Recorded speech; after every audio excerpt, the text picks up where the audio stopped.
The Baltimore Ravens are loaded. But behind all the highlight reels and hype, 5 storylines are quietly brewing, each one with the power to define the 2025 NFL season. From a rookie safety turning heads to Pro Bowl vets fighting for playing time, training camp isn't just practice, it is an all-out war. A war to display the best 11 players on each side of the ball. And by the end of this video, you are going to find out what it takes for the Baltimore Ravens to fulfill those Super Bowl dreams.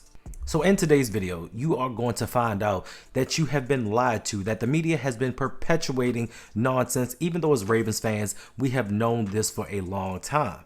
We are going to talk about 5 storylines heading into training camp that will define the Baltimore Ravens season and help them to win that elusive Super Bowl. But first, Ravens fly, let's fly. So let's jump into the 5 storylines to me that are going to dictate the outcome, dictate what's going to happen in the future for the Baltimore Ravens during the 2025 season and whether or not they will make it and win the Super Bowl. And the first storyline, which to me is the most important, it's the one that we've all been lied to. It's the one where they like to push a certain narrative, spin a certain story just to get clicks, to get likes, to get views. And that, of course, is the story and legacy of one Lamar Jackson.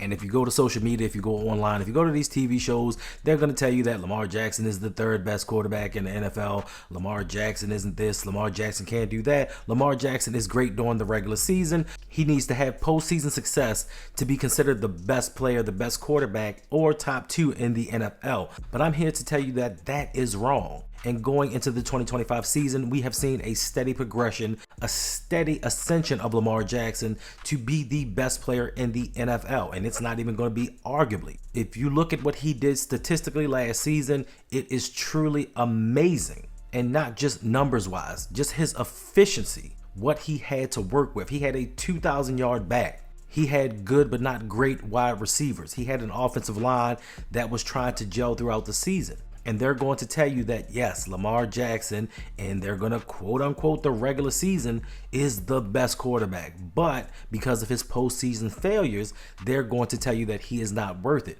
But I'm here to tell you, if you look at Lamar Jackson throughout his career, if you look at what he's done throughout the playoffs each and every season, you can see that he has gotten better each and every year. Now, through unfortunate circumstances, whether it be a fumble, an interception, a missed kick, just ball placement, or just play calling, the Ravens are actually setting themselves up to actually make a run at the Super Bowl. And Lamar Jackson, for all intents and purposes, has upped his game. They want to compare his career to that of Josh Allen. And yes, Josh Allen has put up amazing numbers throughout the playoffs. But how many Super Bowl titles does Josh Allen have right now? Oh, right. I think he's equal to what Lamar Jackson has at 0. And they'll tell you, oh, Lamar Jackson has playoff wins, but he beat a rookie QB in the Houston Texans. Well, they won their division. They beat a lot of teams in the NFL, and they always try to downplay his accomplishments by saying, well, he did this, but. And if you look at last postseason, he put together 2 games back to back that he doesn't get credit for. And of course, they tried to downplay the fact that the Pittsburgh Steelers, they weren't the team that they used to be. But for the portion of the season, if I'm not mistaken, they were leading the AFC North. For the majority of the 2024 season, when it came to first place, the Pittsburgh Steelers were there, and they were talking about how Russell Wilson made them a Super Bowl contender. But now all of a sudden, it's the narrative that the Pittsburgh Steelers, oh, they weren't a good team. Whether they were a good team or not, they still have defensive stars that can ball. Pause. And in that game, Lamar Jackson went 16-21. He had 175 yards, 2 passing touchdowns with no turnovers, 15 rushes for 81 yards. And those are not gaudy numbers, but they didn't need to be. Lamar Jackson did what he needed to do. He put together a complete game, and the Ravens dominated. Then the very next week in the divisional round of the playoffs, Lamar Jackson did it once again. He went 18 of 25, had 254 yards passing, 2 passing touchdowns, 1 interception, and he rushed for 36 yards. Now, people are going to tell you that, yeah, he had the fumble, he had the interception. Turnovers are what's plaguing Lamar in the playoffs. But we tend to forget that they said Lamar Jackson was a guy who, when his team fell behind, they couldn't play well. They couldn't catch up. The Ravens were front runners. If Lamar Jackson did not have a lead, his team was not going to be competitive. And if I am not mistaken, outside of the opening drive, the Ravens were behind for most of the game. And in the second half, Lamar balled out and did everything that he needed to do to put the Ravens in position to win. But there were a few miscues, some things that happened, and the Ravens didn't win that game.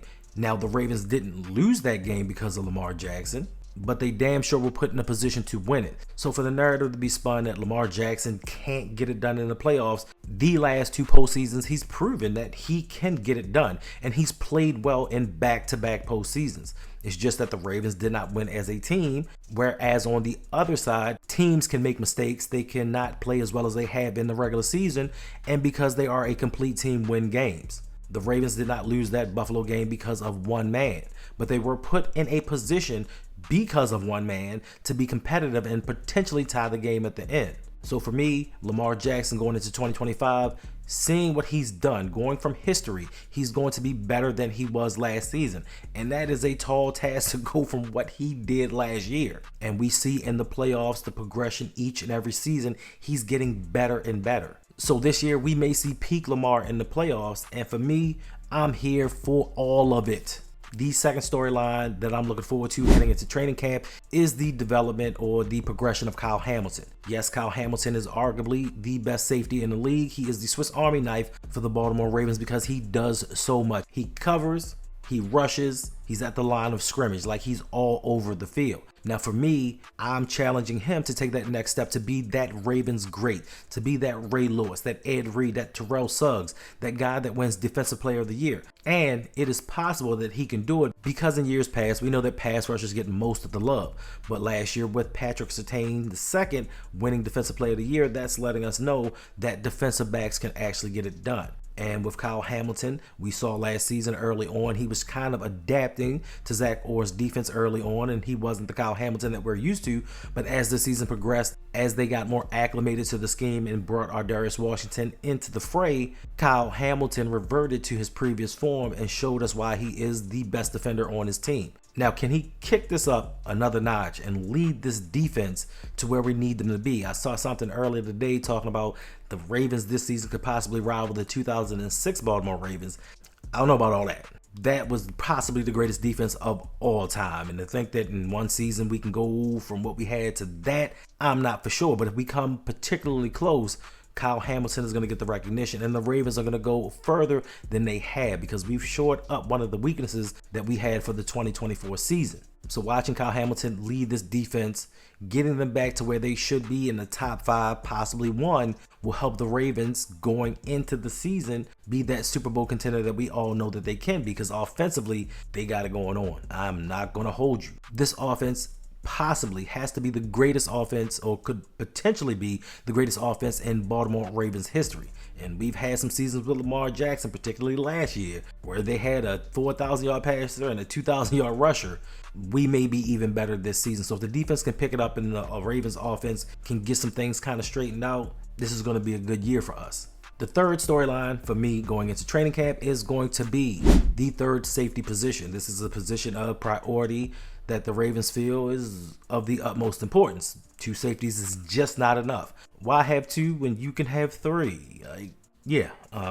So with the loss of Ardarius Washington and the Ravens drafting Malachi Starks, who is going to man up and take that third safety position? Are the Ravens going to go out there and sign some of these players that may be on the street right now? Because there are a couple of guys that could come in and start for this team. They possibly would have to come off the bench, but they are starters on most other teams throughout the NFL. Or are the Ravens going to roll with the young guys? Bo Braid and Sanusi Kane are entering their second year, and in the player's second year, they have a greater understanding of what it's like to be a professional. They have a greater grasp of the playbook, and they can play faster. Instead of thinking about plays, they can just read and react. Can they step up and be that third safety that the Ravens need? Because, like I said, this is a position of need in the eyes of this team.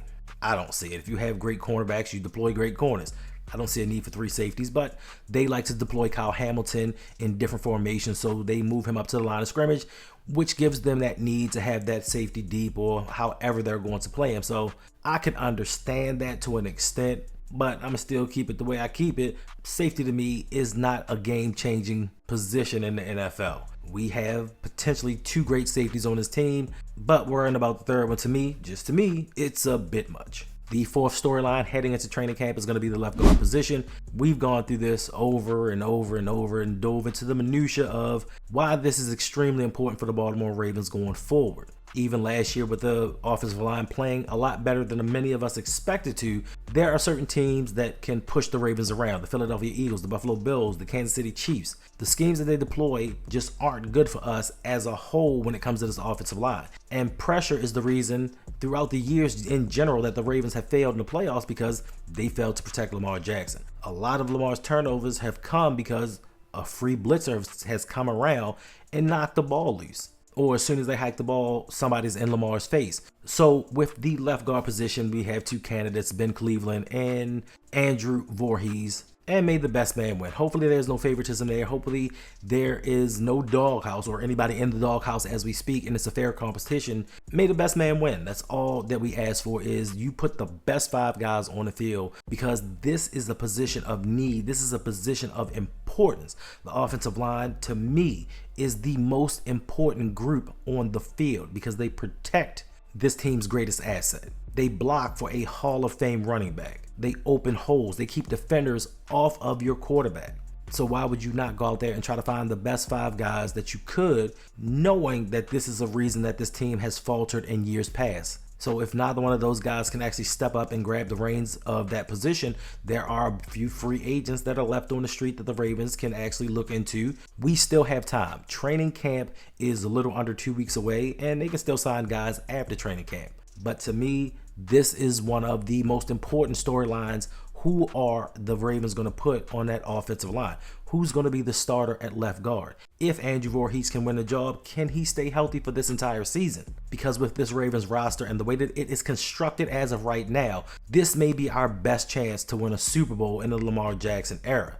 Next season, things get conflated, like contracts, re-signings, players getting older. All I'm saying is the Ravens have to get it done this year, in my opinion. And the final storyline entering training camp this year is going to be the young guys, the rookies that the Ravens drafted. Now, as a whole, we are not going to count on this entire draft class to shape out this roster to contribute meaningful snaps throughout the season. Let's be real. Let's be honest about this situation. With all that the Ravens have drafted, we're only technically counting on 3 players. It could have been a 4th, but we drafted him injured and he's now recovering. So with Emory Jones Jr. possibly fighting for an offensive line position, that's out the door. So now we rely on Malachi Starks, who by all intents and purposes is already slotted into a starting safety role. To me, he is a bigger, faster Ardarius Washington with the capabilities of creating turnovers, the thing that the Ravens are sorely lacking. Let's not forget, Ardarius, as good as he was with this defense and turning it around, he dropped 2 or 3 interceptions. Like, he had one, but overall, the Ravens could have had more. I just think that he's a better player. He gives the Ravens an opportunity to move Kyle Hamilton around. I think they are interchangeable.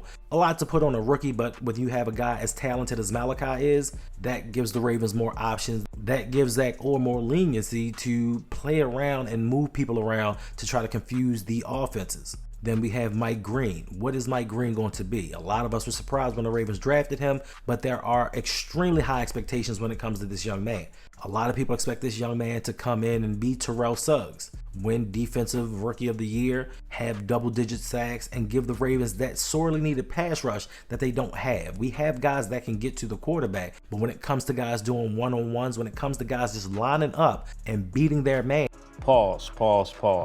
and taking down the quarterback, that's what we all believe that Mike Green is going to be. And this may become very important because what are the Ravens going to do for the future? Odafe Oweh's in his last year. Kyle Van Noy is 34 years old. So we can't expect him to keep having career year after career year at the age of 34. So Mike Green is going to be counted on to do a lot of the heavy lifting. Now, they may bring him along slowly early in the season to get him acclimated, but by the time the playoffs roll around, he's going to have a prominent role, especially with Van Noy being a little bit older.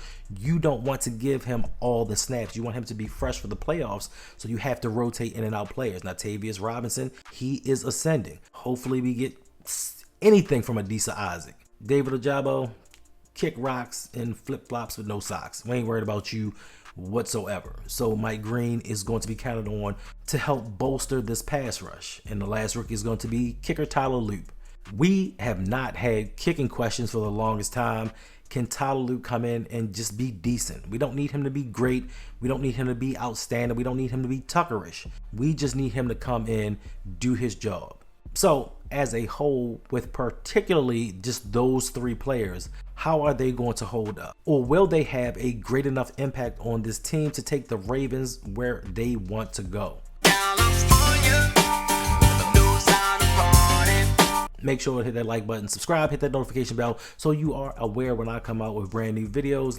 Listen, we are on the road to 10,000 subscribers. At first, I thought it was a pipe dream, but I can see the vision. I can see it actually coming to fruition. Now, I have a lofty goal of trying to make that happen before the season starts. I know it's big dreaming. These dreams go on when I close my eyes. But it is truly quite possible, and I want to thank the people that have helped me get this far, helped me get to this point in the YouTube game. I thank you all, and to the people that are going to sign up. Listen, we are on a journey. We are about to go on a ride, to take this community somewhere as a whole. It's not just me, it's a lot of us, all of us coming together, supporting the Ravens, supporting this channel, supporting all your Ravens YouTube content creators. And let's keep this going for 2025 and beyond.